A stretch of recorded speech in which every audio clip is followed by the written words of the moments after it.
হাইকোর্টের থেকে রায় দিছে যে দ্বিতীয় বিয়ে করতে লাগবে না প্রথম বউয়ের অনুমতি। কি ভাই, মানে আমরা কোন জামানায় চলে আসলাম যে হাইকোর্টের থেকে অর্ডার দিছে যে দ্বিতীয় বিয়ে করতে লাগবে না প্রথম বউয়ের অনুমতি? এটা কোনো কথা ভাই? কিছু কিছু ভাই, মানে বর্তমান 100%-এর ভিতরে 95%ই হাজব্যান্ড হচ্ছে, মানে কি বলবো, গ্যারান্টি ছাড়া, হ্যাঁ, আর 5%ই ধরেন গ্যারান্টি সহকারে সুন্দর মতো করে সংসার করতেছে।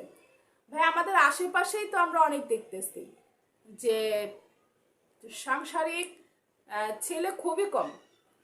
তো সব কিছু মিলিয়ে যখন হচ্ছে এই হাইকোর্টের এই রায়টা যখন হয়, তো আমার হাজবেন্ড, মানে ও তো ফেসবুক চালায়, তো ও হচ্ছে প্রথম ফেসবুক থেকেই এই মানে এটা দেখে। তো আমি হচ্ছে তখন ঘুমাইতেছি, প্রায় মনে